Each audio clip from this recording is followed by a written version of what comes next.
words on a page. Some words seem like antonyms, while others seem connected. But how? Is there such a thing as absolute truth? Is certainty possible, or only a hopeful claim? Does belief demand evidence before it is proffered? Is doubt a necessary part of questioning, or questioning part of doubt? Is faith just a lazy substitute for knowledge, or something entirely different? The intent of this video is multidimensional. We will first deconstruct the concept of certainty, of knowing truth, insisting, though, that it is the pursuit of certainty that is vital. Then, in a second video, part 2, we will explore the tools by which we pursue knowledge and their limitations and potential. In yet a third video, part 3, we will discuss a rational, empirical approach for the use of faith as a tool in the pursuit of knowledge, allowing skepticism and avoiding self-deception. In a final video, part 4, we will examine how to more effectively use the tool of faith to tap its potential power experientially. Expectation can be a trust thief or an exercise of faith. Doesn't faith demand that a hoped-for result be expected? Yet certainly if one expects one thing and gets another, trust can be destroyed. In a recent podcast by leading saints, Leo Wenger from Facebook.com/uplift shared stats from a public survey on the question of why are people leaving the Church of Jesus Christ of Latter-day Saints. It could be representative of why are people leaving any of the Christian churches, or churches in general. The answers were many, but they seem to have dashed expectation as a common thread. His group offers support to those slogging through the negativity of faith crisis, no matter the source. In fact, there are many such organizations that offer answers and support to those actually seeking answers to explain the cognitive dissonance that drives so many into depression instead of research.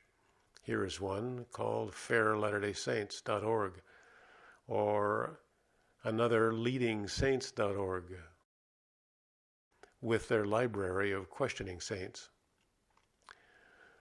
Let me take you to Japan.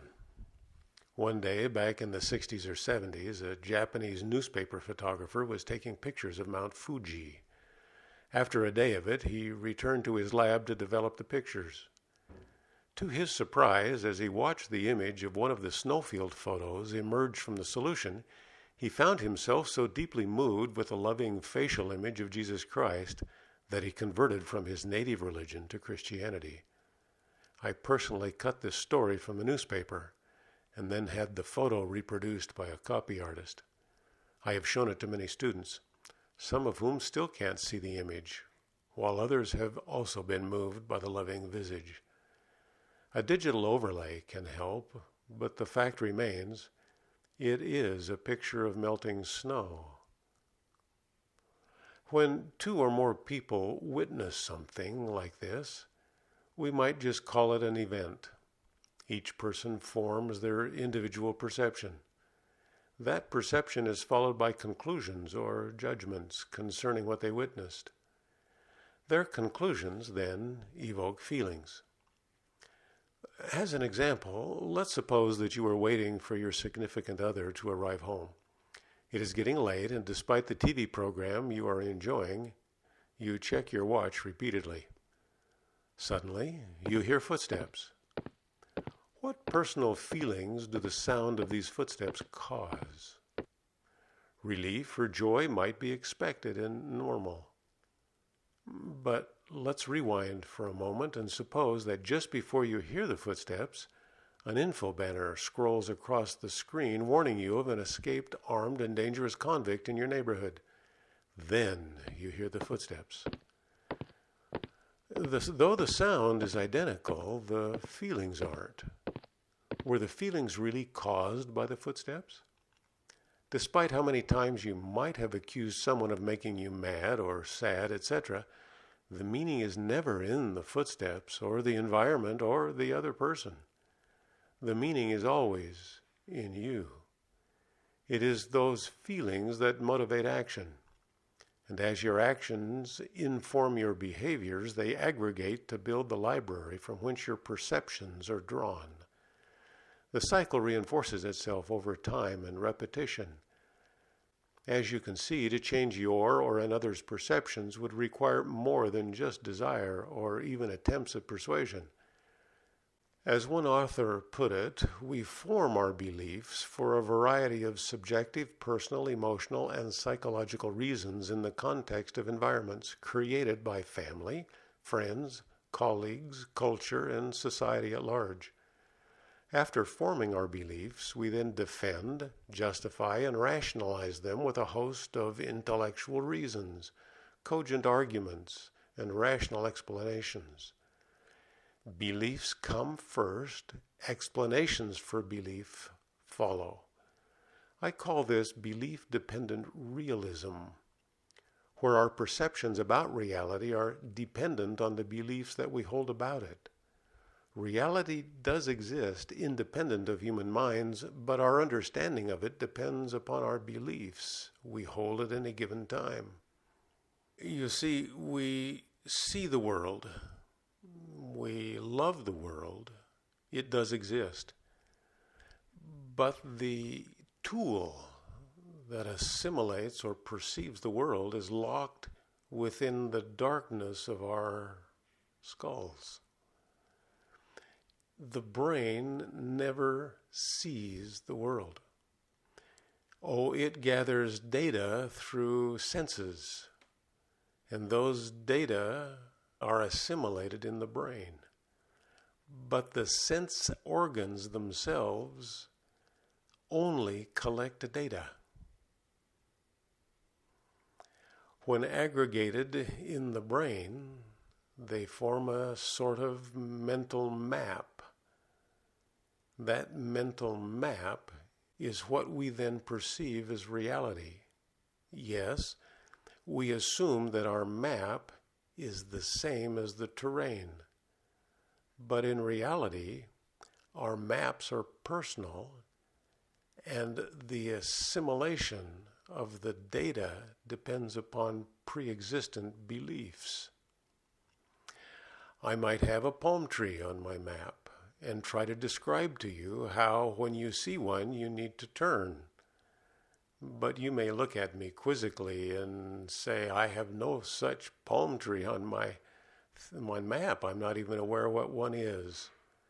And so we talk at each other with individual paradigms or mental maps. And in time, come to understand that we see the world not as it is, but as we are. After all, if our world exists by divine design, including moral agency, God could not force perception by proving his existence. Rather, he would hold himself responsible to keep our alternatives balanced so that we have legitimate choices that then reveal the changing conditions of our heart. This is a paraphrase of church leader Elder Bruce C. Hafen speaking at the institute adjacent to the University of Utah. As generations form, they've been divided into groups. Each is about 15 to 20 years of common experience and thereby sharing paradigms and values. And though the years that divide them aren't fixed necessarily, they do give us groups. Traditionalists, for example, were born before 1945. Boomers between 46 and 64. Gen X's were born between 1965 and 1980. Millennials between 1981 and 1997. And Gen Zs were born after 1998. I don't know what they'll call the next group. They do offer some help in understanding their influence and how to influence them. For example, here are some facts revealed in a 2013 survey, the last one I could find researching such things.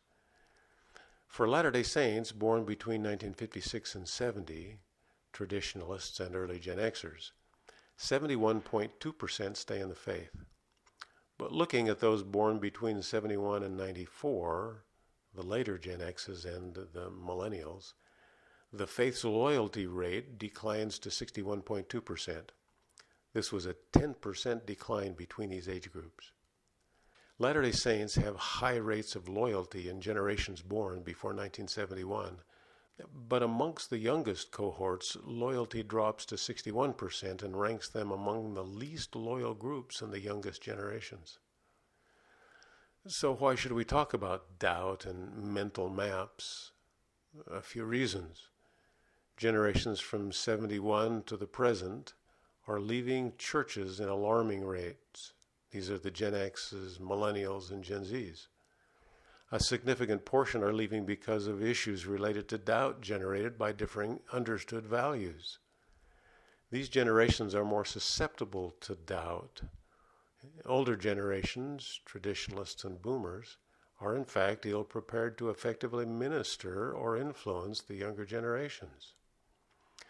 Ministering or assisting someone from another generation requires an ability to temporarily shift paradigms and see things as they do. Here's an example of two different paradigms about roses. The feelings are dramatically different. How would one help the other understand? That is always our challenge. In fact, let's experience shifting paradigms to better understand this process. Would you just please pause for a moment and read the words as fast as you can and then restart? Now repause and say the color of the words as fast as you can and then restart.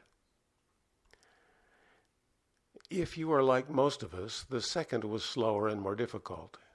It is not easy to shift paradigms. Stephen Covey, noted author, said, "Every breakthrough begins with a break with. To persuade another requires us to break with our own paradigms to understand theirs before trying to persuade." As we have seen in the perception cycle, our values, our conclusions, our beliefs about life come from our life experiences and associations. Carefully study this sample of life realities of each of those generational groups. You might notice that traditionalists have become urbanized, having moved from the farm. The boomer generation is introduced to the personal computer, though few learn to program them. Generation X gets the internet and a mobile phone and are blown into an information age without knowledge on how to filter, a skill that they don't learn either. Millennials enter a computer world with Google and Facebook. Theirs is a new, unfiltered social age, subject to bullying and driven by social opinion, likes and dislikes. Generation Z adds the tablet and social and digital gaming to their tool set. Screen addiction in the pursuit of pleasure and entertainment becomes a concern amongst them. Now, correlated with the marriage index below, one might ask if the resultant self-centeredness that the virtual realities have introduced are disabling people's capacity to successfully raise families, especially when the loyalty index drops after the boomers. If part of one's sense of security resulting from the social bonding experienced in professional organizations, jobs, churches, communities, and so on, and of course marriage, is replaced by the security from the shallow promise of infinite self-fulfilling options, then loyalty dissolution seems natural, albeit dangerous. With the loss of loyalty comes the loss of interpersonal trust, which carries with it a loss of faith in each other and in the divine. Is the expansion of information access and consequent ballooning of both the need to choose and the number of choices in the multiplying menu of options overwhelming the skill set needed to manage our agency? With each generation speaking from their own paradigm as if it were actual reality, it is no wonder that intergenerational support, which allows one generation to stand on the shoulders of the past generations and share wisdom, which of course is more than knowledge, has become a labeling, finger-pointing, accusatory non-support, resulting in a rise of mental illness and a loss of confidence in a hopeful, happy future. It is interesting that even under expert divine influence, this is what paradigm shifting looks like. Quote, "The dark veil of unbelief was being cast away from his mind, and the light which did light up his mind, which was the light of the glory of God, which was a marvelous light of his goodness, yea, this light had infused such joy into his soul, the cloud of darkness having been dispelled, and that the light of everlasting life was lit up in his soul." It is interesting to note that unbelief is portrayed as a dark veil or a cloud of darkness. In Part 3, we will see that even when using the scientific method, perception can be clouded by preconception and bias. Choosing to believe, at least temporarily, is essential to the empirical process. But also note that was being would suggest that it is a process and not an event. Context helps us understand that this process lasted 3 days and 3 nights and resulted in more than just a different way of understanding. It resulted in joy and a new way of feeling and knowing about things beyond the mortal senses, spiritual things. Even atheist and scientist Stephen Hawking legitimatized the need to understand differing paradigms, a process often called reframing.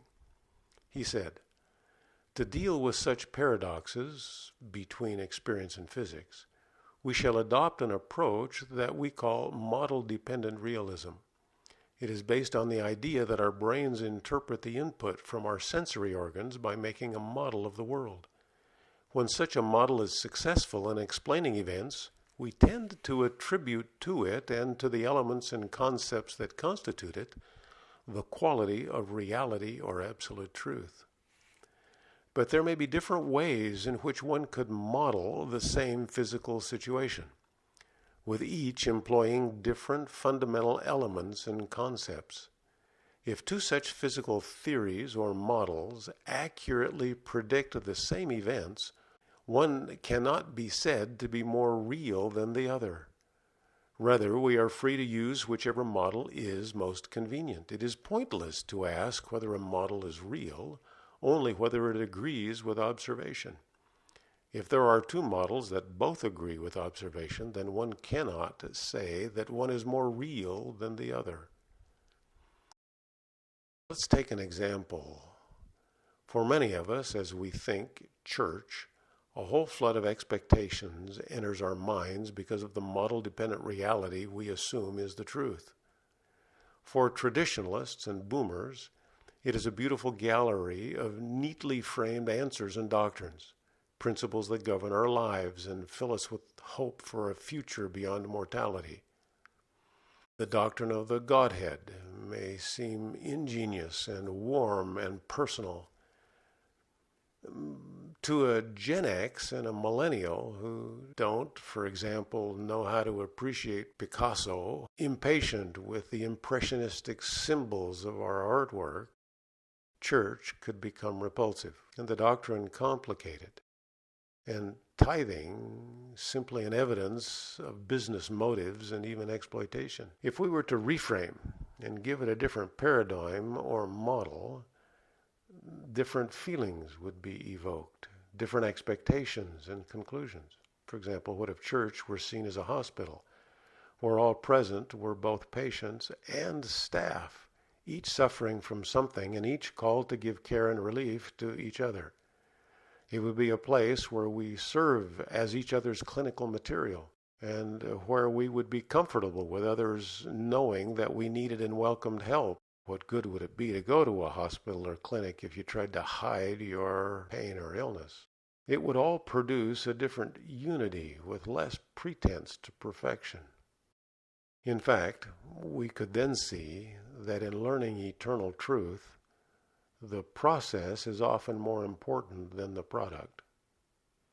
Could you imagine standing at final judgment all prepared to show your brilliant and thoroughly marked set of scriptures or your database of gospel answers as your evidence of a well-spent mortality?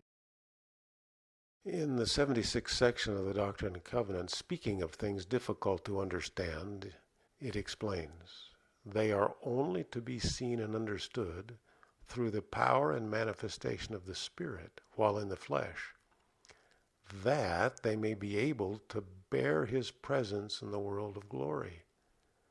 It seems that the process of receiving transforms us more than that which we received. It is that transformation that prepares us to live in the glorious presence of the Father. After all, even the best database would contain only childish understandings or models of what is real and eternal. Jacob wrote, "How unsearchable are the depths of the mysteries of Him, and it is impossible for a man to find out His ways." Joseph Smith explained that, quote, "Could you gaze into heaven in 5 minutes, you would know more than you would by reading all that was ever written on the subject." Note that selection of the word all. He then, from personal experience, explained the real goal of our mortal homework. Quote, "The things of God are of deep import, and time and experience and careful and ponderous and solemn thoughts can only find them out. Thy mind, O man, if thou wilt lead a soul to salvation, must stretch as high as the utmost heaven and search into and contemplate the darkest abyss and broad expanse of eternity. Thou must commune with God." This communion juxtaposes our humble, willing self with the powerful transformative influence of the divine presence. The solution to more doubt about the unseen spiritual realm is more information. But from what source? Well, why the only source available? Who knows the future? God. Armed with an internet full of information, a lack of patience, low loyalty, and a hefty price to pay, many are electing to just walk away unless someone can provide what they so desperately need. But distancing yourself from the kingdom of God during a trial of faith is like escaping the furnace in search of comfort before you've become the diamond of your potential. Truth, after all, is knowledge of things as they are and as they were and as they are to come. Things as they are represents the present, and we have seen in this presentation that we are all barely learning to see beyond our own paradigms and incomplete mental maps. Things as they were represent the past, which is even more difficult to know as we puzzle the biases of past paradigms. Things as they are to come represents the future. The future is beyond any of our ability to know. It isn't here yet. It isn't created yet. We can predict or assign probability, but to know it requires that it become the present. Oh, wait, we can't even know that absolutely, can we? Stay tuned for the next part.